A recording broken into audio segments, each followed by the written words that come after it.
The Calgary Fitness Podcast. We're back for another episode here, and Josh Dech is with me right now with Aftermath Fitness. Josh, welcome to the show. Thank you so much for having me, Justin. This is cool. This is great. Yeah, I think it's something new because we do have a mutual connection in Jeff Starling, and I mean, you came highly recommended. He says you know your stuff, so I guess we'll I find guess out, that's won't we? yeah, I guess we'll find out.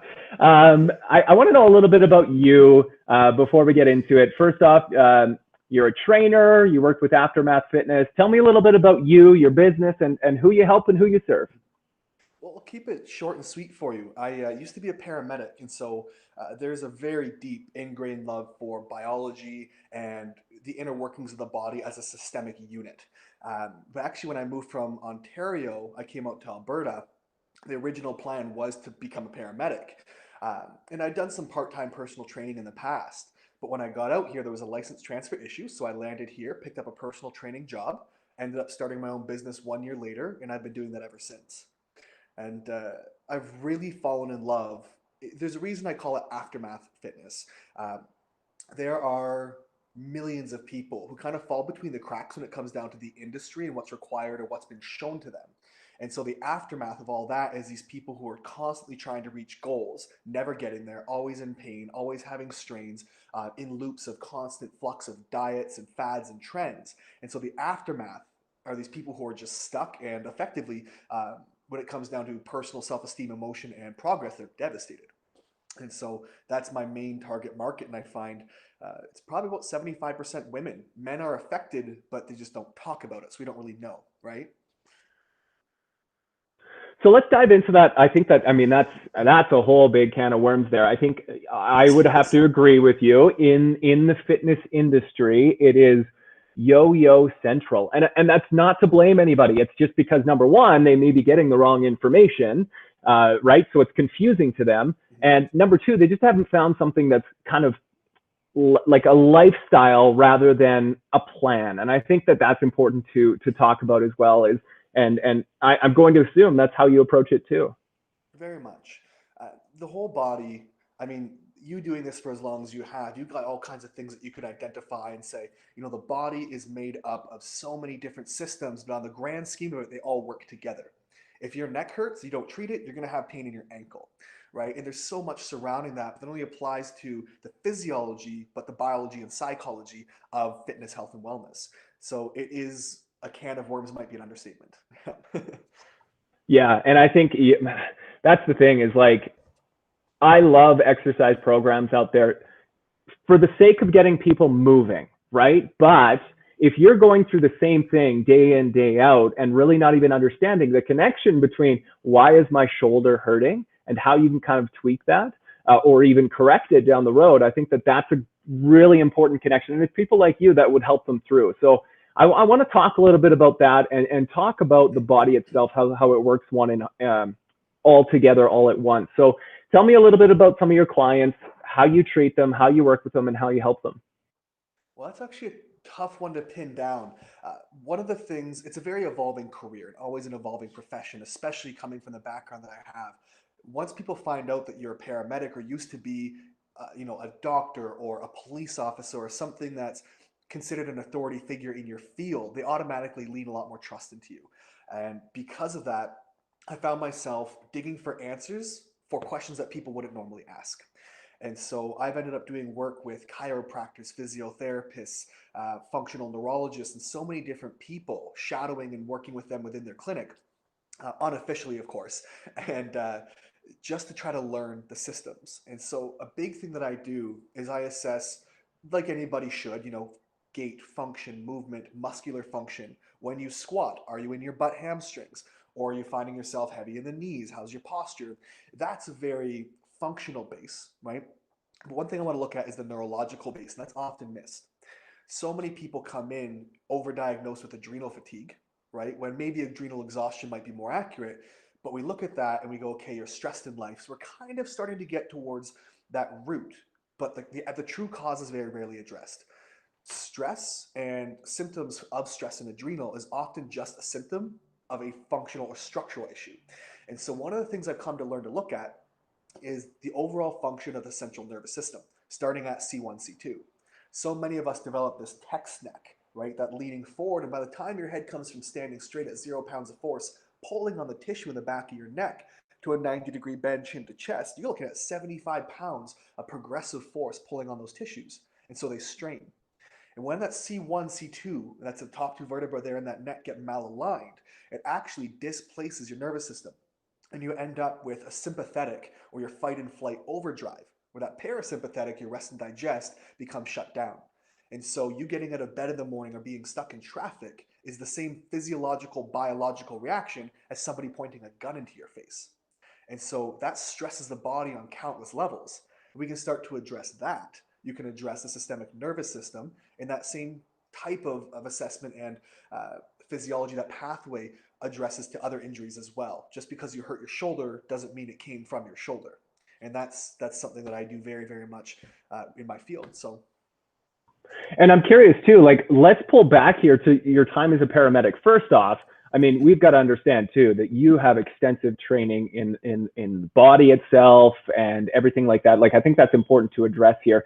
So what's the connect between when you go from a paramedic to decide, hey, I want to help people in a different aspect, in a different capacity? Like, talk about that. It's interesting because I used to think there wasn't actually a connection whatsoever, minus the anatomy and the training. And I started to realize as I got into this, I really fell in love with the proactive approach to healthcare rather than the reactive approach. And so I give you an example. Lynn, one of my clients, and we've made many documentaries about her and taken her all over the place because she's done such amazing things. But she actually had a gastric bypass done. It's called the Rouen Y. It was a particular surgery, and they moved 76% of her stomach. And so she was 65, 75 pounds overweight, and when you're 5', 5'1", that's pretty significant.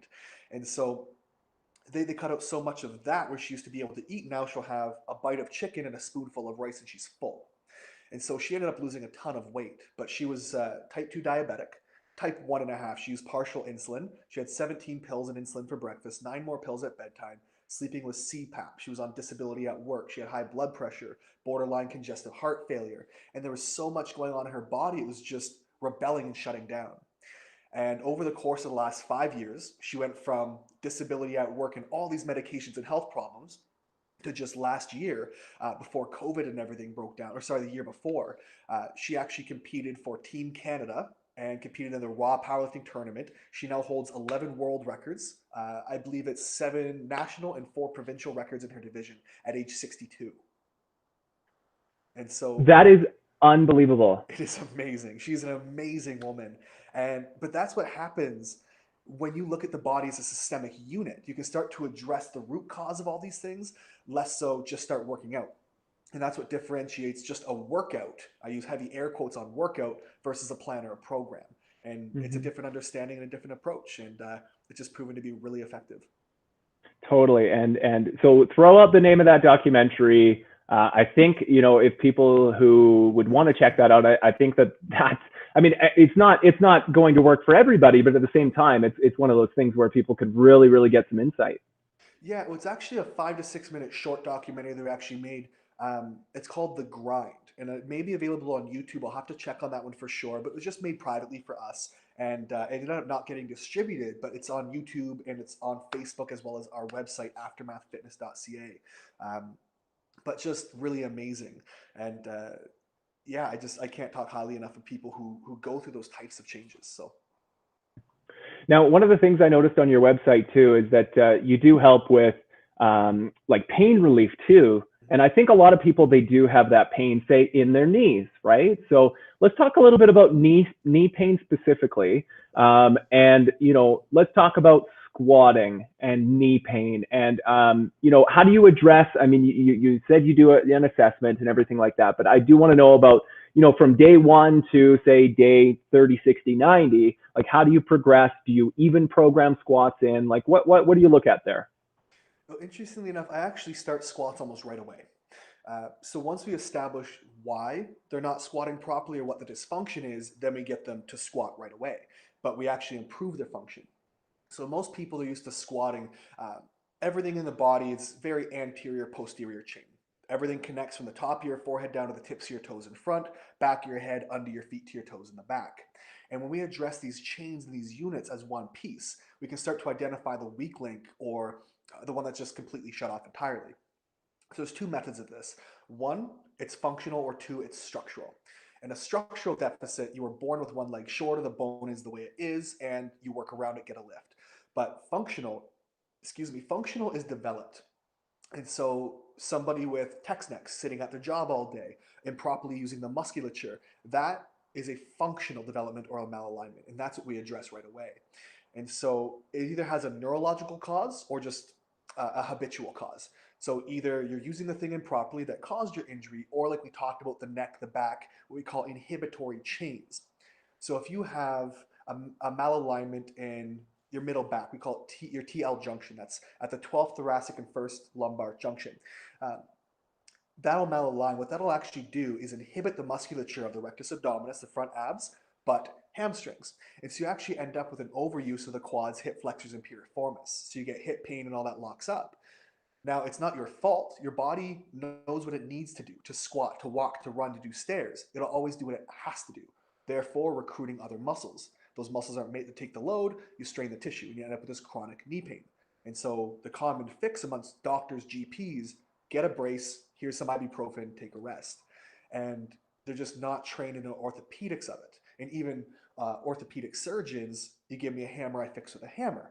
So therefore you have knee pain, you need surgery, or you need injections or cortisone. But the root cause is missed. And I'd say 98% of the time. And I've gone head to head with the Mayo Clinic on this stuff, and I've won in some instances. And so, and that's not to say yay me, but this is a method of injury and recovery that I just think more people need to be aware of, that it exists.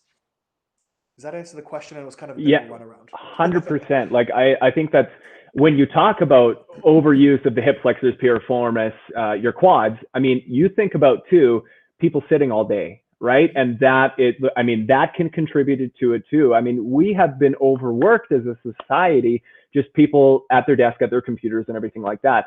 So I want to talk to you about easy fixes that people can do right now to maybe not fix it, but help alleviate it or get them on the right path. Number one method I always recommend is a foam roll. So a lot of people don't foam roll often, but it's very, very effective, very, very simple. It doesn't always have to hurt. And that's the biggest thing is a 3 or 4 out of 10 intensity on your pain scale is very, very normal, depending on how bad, maybe an 8. But if it gets gradually worse, ease off. Uh, but a big thing when people try to foam roll is there's a misconception around how to do it as well. Always going with the line of the muscle tissue, right? So your roller is running perpendicular to that tissue line. And if you don't know what the line looks like, just Google the image and you'll figure it out.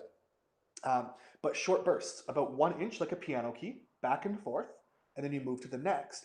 And the science on foam rolling, that's the best they've come up with so far. Whereas if we just roll top to bottom, hip to knee in these long strides, the muscle ends up spasming and it gets aggravated and never has a chance to relax. And so that's number one, is a foam roll. Number two is readdressing your patterns. So, and we missed this on the last question, I guess, but in a squat, learning how to use your butt hamstrings, learning how to push the floor in half, recruit your glutes, learning how to anchor. And that's the number one, get rid of pain, is the foam roll. 2, fix your patterns to fix the cause. 3, if you can't get your patterns proper or activate the muscle, that means we have that neurological inhibition, like a compression in your spine or somewhere, which you can get opened up by an osteopathic chiropractor, which will allow your brain to connect to that muscle and start using it properly again. And those are my 3 fixes for pain almost every single time, unless it's acute trauma like a fall or a car accident. Yeah, and I think that's important to remember too, is that this is not just, hey, do a couple squats, you're good. This is, it's a whole, you mentioned it, it's a plan, it's a strategy. It's not just one day and you're good, or cut down the amount of reps or anything like that. Like, I think it's a whole holistic approach. And I'm curious too, like, you don't have to go too in depth on nutrition, but how much does nutrition play into this? Into which part are we talking? The training as a whole, the lifestyle? Yeah, lifestyle. Lifestyle, it's huge, because that's the difference between going on a diet and adapting your nutrition, right? A diet is like a workout, right? Diet is to work out as program is to nutrition. And so if we can actually change our thinking around food more as fuel, less as fun, we start to eat things because we feel good. I'm big on intuitive eating. That's the number one thing I like to address is when you eat, do you feel gassy, bloaty, sleepy, lethargic, or do you feel good, high energy? Do you feel like your brain fires well? That is the number one thing with nutrition. As far as it affects everything, it's critical. It's muscle recovery, it's will to move, it's your body's ability to lose weight and start feeling better, to push you towards your goal, which is getting stronger, building muscle, losing fat 9 out of 10 times. So I'd say nutrition is pivotal, but it's one of the last things I actually address. And I love the aspect of intuitive eating too, right? Because I mean, you could get a diet plan on wherever. You could Google diet plan and you would get one for quote unquote, heavy air quotes, fat loss, right? Mhm. But if you are ingesting foods that are like, these don't agree with me, like this is not working for me at all, like you cannot swallow it. I mean, you can't eat this stuff if it's not working for you. And that's the Mhm. only way that it's going to be a lifestyle is if you adapt and you figure out, you have to listen to your body to make sure that you understand what's going on. And I recommend for people who don't know is go see a naturopath and request some IgG blood labs. That's your immunoglobulins. They'll just see what your body is reacting with on a systemic level. I had, and still as an adult, I battle with acne. I'm 27 years old. I still get acne on my face and my back, very, very mild. When I was a teenager, I was covered. I was wrestling, I was in martial arts, I was kickboxing, I was, you name it, I was in it. I was involved in it. I was like very, very active, 8 to 12 hours a week in heavy combat sports. So you're eating everything you get your hands on: eggs, milk, protein shakes, fish, all of it, nuts, seeds. But I didn't realize until I was in my mid 20s that all those foods I was actually consuming were giving me this acne and this systemic reaction. I thought I had IBS, like irritable bowel syndrome, because my parents do. Turns out I definitely don't. What I have is an allergic internal reaction because my body isn't agreeing with it. So my intestines become inflamed. I don't absorb my nutrient properly. I don't process properly, and it comes out into my skin in the form of acne. And once I address that, I feel better. I mean, everything from cognition to libido to strength to function to my ability to process information and get up and move day to day is so much better because now I'm learning what or how to eat intuitively, and I have the backing of hard numbers from blood labs to actually back up what I feel inside.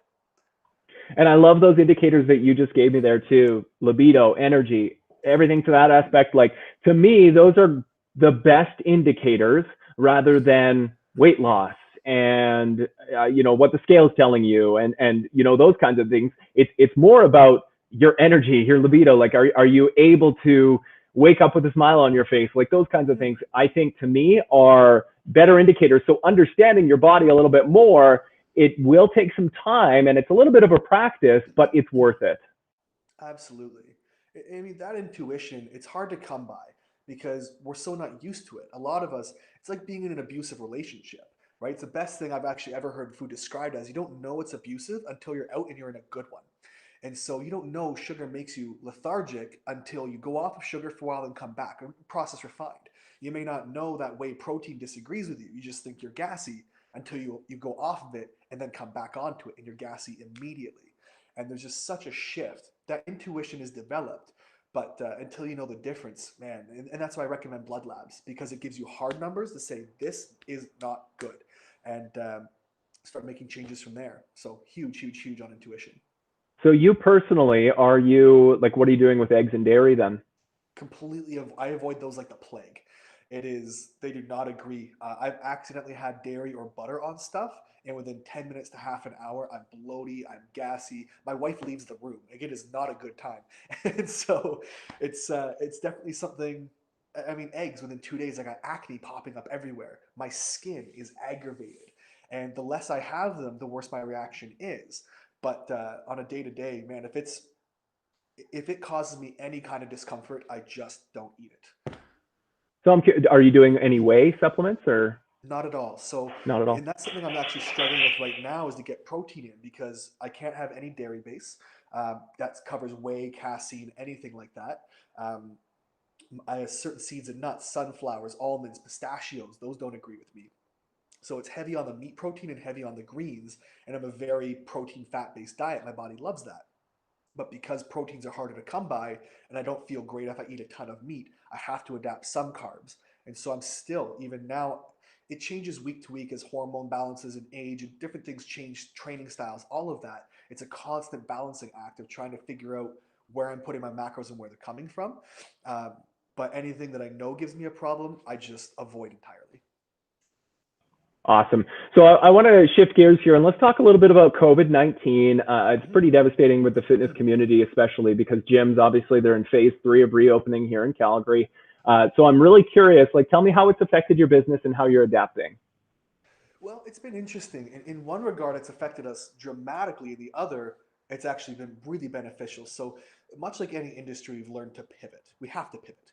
Um, and so, a lot of clients have moved online. A lot of them love heavy lifting and strength training and all sorts of stuff. But we have to move to either calisthenic or try to find equipment, which right now is more expensive than gold, right? Because it's in such high demand. So as far as adaptation, we've gone online strictly through Zoom, Google Hangouts, and it's worked really, really well. Actually, better than I thought it was going to. Um, I do all my programming still through the Trainerize app, which is very common in the fitness community now as well. Uh, but outside of that, I mean, I have my overhead is lower. I don't pay rent per head. I don't. I was paying $1,500 a month in rent, and now I'm paying nothing. In fact, I have write off for office space and gym use space in my apartment now, and so we're actually saving more money now than I was making. I'm literally making 50% of the income, and we're actually saving and making more. So, in one benefit, a lot of people are doing really, really well. On the other hand, there's a lot of clients who are still out there not getting what they need. And I'd rather go back and spend more time traveling and working and paying more in rent because these people who are pivotal, like they're urban planners, they're lawyers, they're doctors, they need this. And so it's a little bit of give and take from everybody, I think, but it's been cool. But it's given us a lot of time. I've been working on this really big video fitness series that we're trying to launch here for about 3 years, and we thought it was going to take forever to come out. But this downtime, I've had more time to work on that than ever before. So it's been good and bad, and I think a lot of people are just struggling with it differently. Oh yeah, absolutely. And I love that you've created opportunity out of something that could be devastating, right? You've learned to pivot, and I think that any small business owner, and this is just fitness aside, but any small business owner, they could totally learn during this time. I think a lot of people during this time have learned to. I mean, you think about restaurants themselves, like how many deliver, like if you offer delivery services during this time or curbside or anything to that effect, like you can learn to win if you utilize it and learn to pivot. Yeah, and a lot of these strategies, they're going to maintain even after COVID finishes. Curbside pickup, deliveries, online work. I mean, all of Twitter, they're selling off their properties and closing their office spaces. They're going to save $200,000 a month in rent, and everybody's working from home. And so this is, I think, economically speaking, we're going to have a bunch of empty space. Maybe it turns into condos, who knows? But this could be as impactful as like 1866. This is like an industrial revolution. But this is that pivot time where everything changes, and it's really fucking exciting. I love that, man. That's great. That's a great aspect. I mean, a great thing to think about too. I'm curious, like, do you see yourself reopening then, once phase 3 and like, what do you see yourself for your business? Well, personally, I really love that one-on-one connection in small group and working with people face to face and coaching because I mean, I'm very meticulous and I've got an eye for movements. I mean, if somebody is squatting a micron out of line, I fix it. And the clientele that I tend to attract love that. They want to learn how to do things properly, be injury free. And it's hard to see that online. And so, for my own personal fulfillment and enjoyment of the job, I do plan on going back. Um, but part time, I might cut it from 5.5 days a week down to three, allowing me to still continue working this online because now there's, like I said, there's so much we're doing online that I need this time and I can't sacrifice it now because it's a dream we're growing. We have so much we want to do in the future, and my wife is an interior architect, and so she wants to build schools and houses in third world countries and hospitals and all kinds of stuff. And this gives us the leverage at the time to do that and travel around. And so um, I think it'd be a good split and a little bit of a hybrid, honestly. Tell me a little bit about your location. You're in Inglewood, right? So I was in Inglewood. I personally I live actually on Memorial Drive here, right outside of downtown by the Peace Bridge. And when everything goes back, I'm going to be moving to King's Fitness, and that is just down Blackfoot Trail by the Century Casino there with Leo King owns the gym. And so that's the plan. The Inglewood facility is no more and doesn't appear to be reopening anytime soon. So yeah, just it's about finding a place where the community is good and healthy and the culture that I want to keep within my clientele for myself and for them continues to grow. So talk about your own training right now. I kind of perused your Instagram just a little bit. Looks like you're doing some calisthenics. Looks like, I mean, from a while ago, there's some video of you deadlifting like 600 or something. I don't know. I don't know how many plates were on there, but talk about how your training was prior to COVID, what you're doing now, and I guess how you're staying active. It's been an interesting shift. I mean, I used to be heavy into bodybuilding. I transitioned from powerlifting then to strongman, and that was actually the focus until I got a whiplash injury last year, and it's kicked my ass. I've hardly lifted anything since. But with COVID right now, it's been great because I put a lot of focus into calisthenic, which has been really, really good. My joint health is responding a lot better. Truthfully, I don't like it. I enjoy a lot of the aspects of it, but I love pulling trucks. I love picking up rocks. I love putting 300 pounds over my freaking head at, flipping tires, 900 pounds. Like it feels good. You feel like a Viking. And, it's difficult now to enjoy the exercise, but, it's two things. I got to practice what I preach because the health is necessary. And even though I don't like what I'm doing, I feel good at the effect after I do what I'm doing. And so it's a pivot and it is some give and take because in a time like this we can't have everything we want, so you have to learn to count your blessings and do what you're able and take away what you can from what you have. So very calisthenic focused, and yeah, I mean, and maybe it's drawing on at this point. I have two 35-pound dumbbells, two 45-pound weight plates, and a couple of bands. And you have to get creative. I can deadlift with those. I wrap the bands around my wrist, put them under my feet, and lift the dumbbells. All of a sudden, I've got 200 pounds at the top, which, for all intents and purposes, is enough. So getting creative is a big part of it, but just enjoying what you can, I suppose. And I think, that goes back to the whole business side of things where this could create an opportunity for a lot of people. Like the one thing that I'm really proud of is I live in the suburbs, so I'm way up north, and I have never seen so many people outside. And this to me is just, it's people say that they don't have time to work out. Like now you have all the time in the world to really start to get intuitive with your body, understand that, hey, if I want to go out for a bike ride, I've got time to go for a bike ride now. For me personally, one thing that I'm really working on is handstands.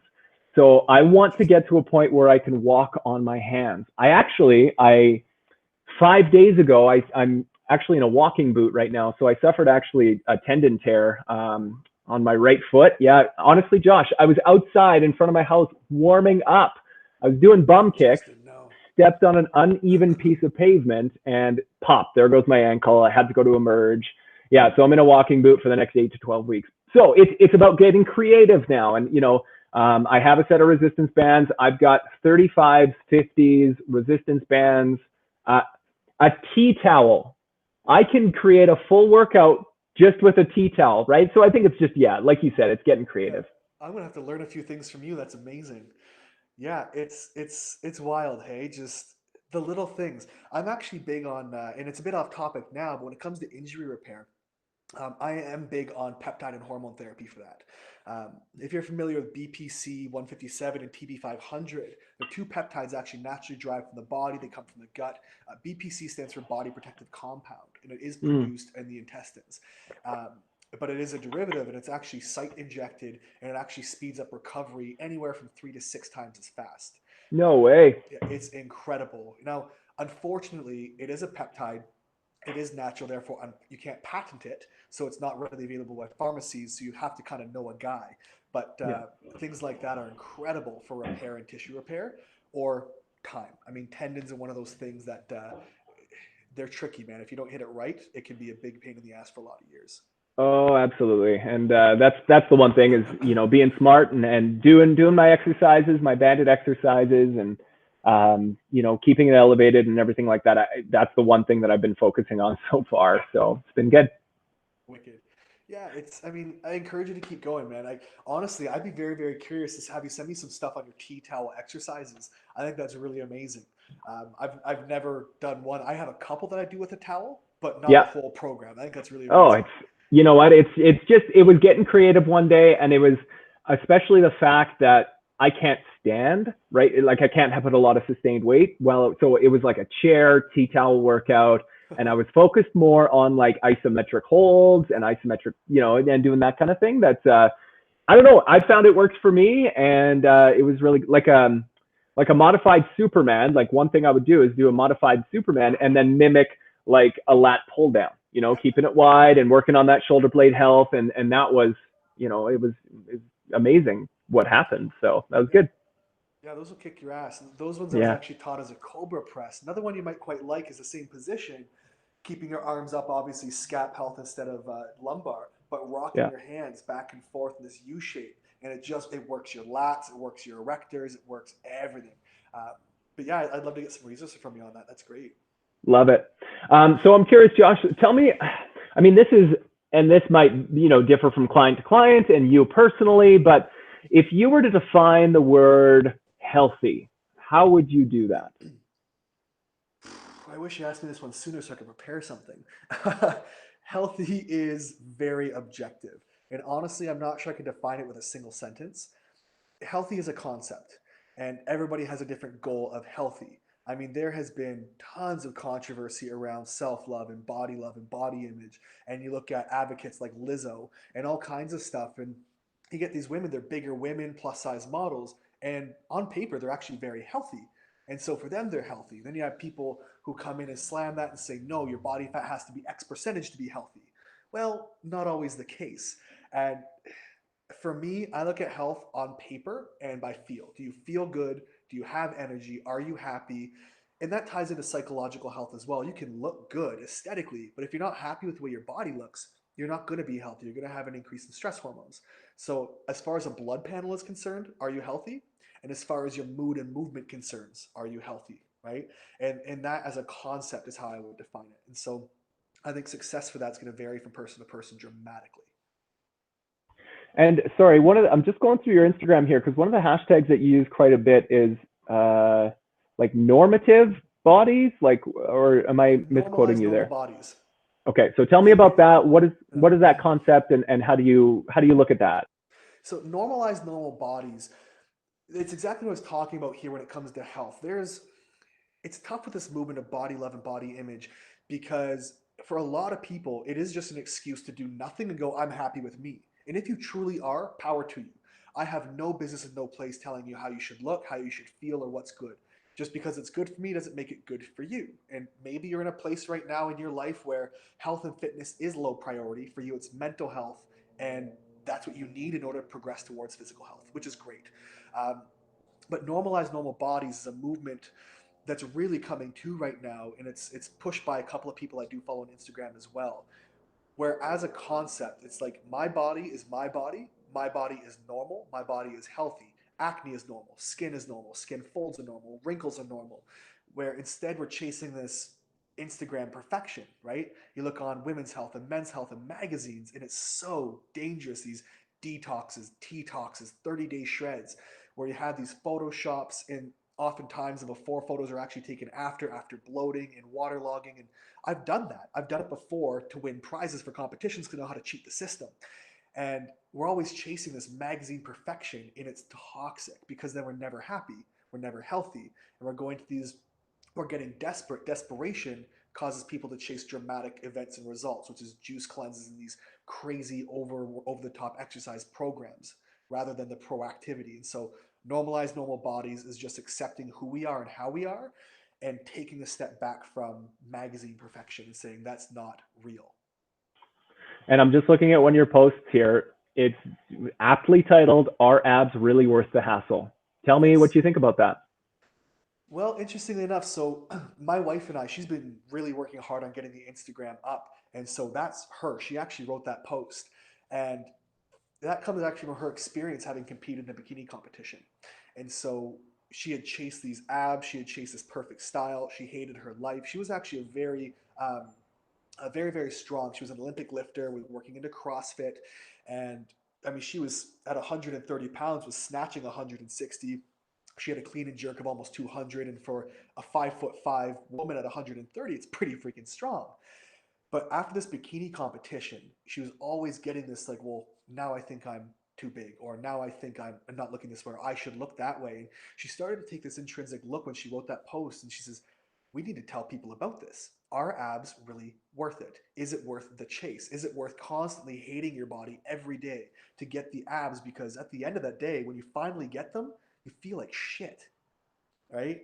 And for a lot of people, they're an aesthetic gift. A lot of people will just never have them. I mean, I have a friend of mine, he's a professional fighter, and he walks around at about 10, 12% body fat, still has no six pack.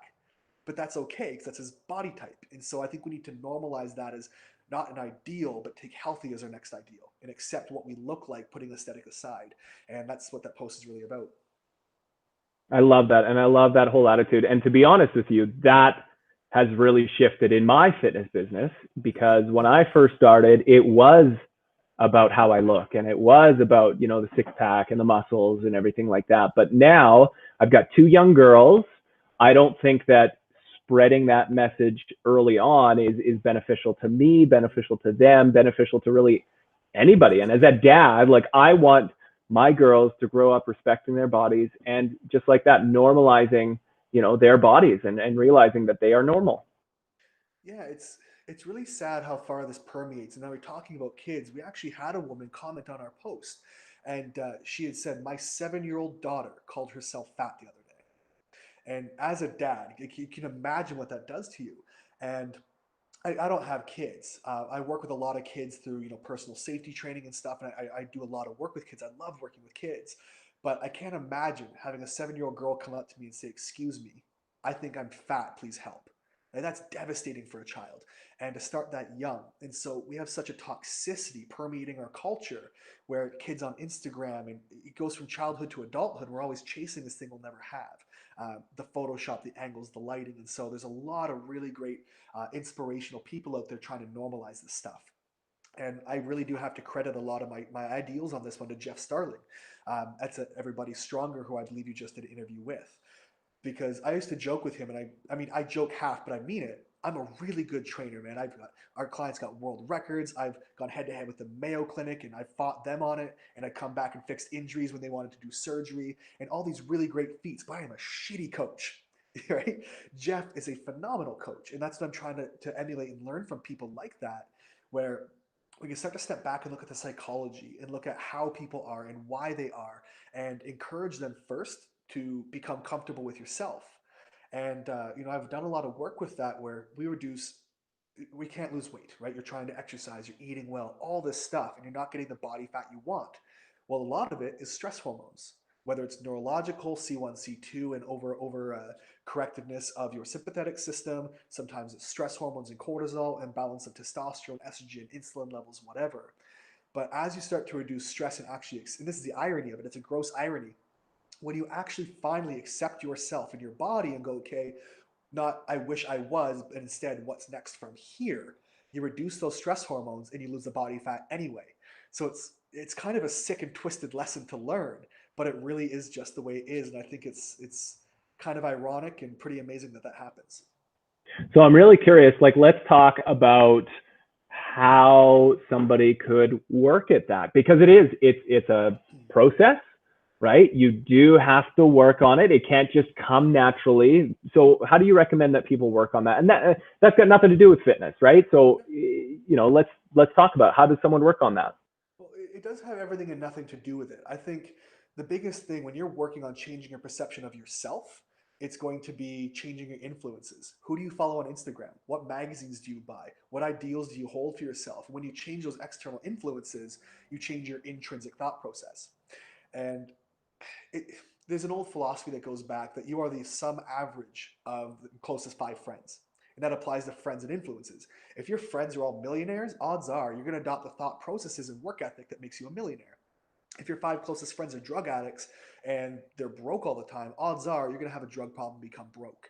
And so if your five big influences are Instagram models, magazines, all these different aesthetic perfection that's Photoshop and spray tan, that's what you're always going to chase. And so change your input, you change your output.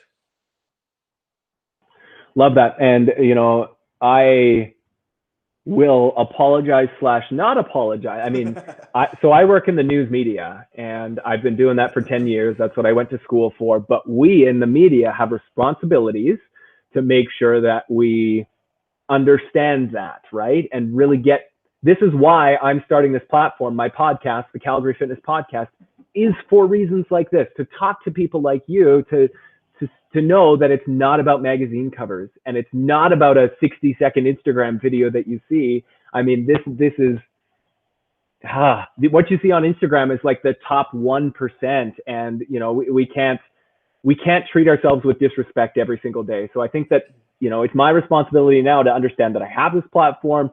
So I apologize for being in the mass media, but at the same time I can't, because now we're developing it and talking to people like you. So I really appreciate it. But I mean, it's a learning experience for everybody, in the media or not, right? I mean, it's a learning experience for the media to say, okay, here's the problems we're causing. What can we do? And it's also a business, and you got to sell magazines, you got to sell print, you got to sell whatever. So you're kind of stuck between a hard and a harder place. So, I mean, we appreciate everything that the media does or has the ability to do, but it's what you do with that. But you're right. We can't, you can't look at a billionaire and go, I want to be a billionaire. And now that you're making $5 million a year, you can't get pissed because you're broke, because you're not, right? And I mean, I don't mean this as a self plug. This is just the fact. This program that I'm working on, we're releasing this year. It's called Fit 14, and it's this 14-week program in which we stretch out using normal people. They're 34 to 47 years old, 200 to 275 pounds. Just regular everyday people who are sort of fit but sort of not, some not at all. And we take them through every single day. Like we start off with a 25-minute workout on day one. By the end, it's an hour and a quarter. And it's just step by step, every day builds onto the next. And unfortunately, what the industry has done is said, here's your 30-day shred, right? Since Richard Simmons, P90X, Jillian Michaels, you get all these different, you get fitness models of spray tans and abs and perfection saying keep up or die. And then you don't keep up, then you're pissed you can't keep up. And now you don't look like that, and then you give up. So instead of taking things progressively and understanding it's a process, people are just trying to jump right to completion. And I think we need more influences like that. And that's why I'm trying to take that step for my company. And I'm seeing it more and more on social media, but that's also the influences I'm surrounding myself with. So the people who are not don't even know this stuff exists. And I love what you're doing here, because I think it needs to get out more. Josh, I really appreciate your time today. Let's do a plug for you. Where can people find out more about you? Where can they follow along with what you're up to? Go ahead and throw out your handles. Well, we're on Instagram. It's at aftermath.fit, and as well on Facebook, aftermath.fit. Website, of course, aftermathfitness.ca. And we're just really trying to work to get some more content out there, but we're definitely on Instagram. Aftermath.fit is our biggest platform right now that we're really working on trying to grow. And yeah, man, I mean, I love answering questions and talking to people, and everybody gets 10 minutes. You know what I mean? If you have a question or something you're dealing with, or I can help you with something, the least I can do is give you resources. And I think anybody in my position has an obligation to do that, as well as I enjoy it. I really do love working with people and helping people. That's why I became a paramedic in the first place. So, beauty. Josh, anything else you want to add before I send you on your way? and I think you nailed it. That is absolutely everything. Thank you so much for doing this, Justin. It's been great. Everything that you're doing here with this podcast, the message you're trying to get across, I think is irreplaceable, super important. And I really hope people start picking up on this ideology that's really starting to grow. I think it's super important, and I hope we see more of it. Awesome. Josh, hang out for just one sec. I'm just going to stop the recording.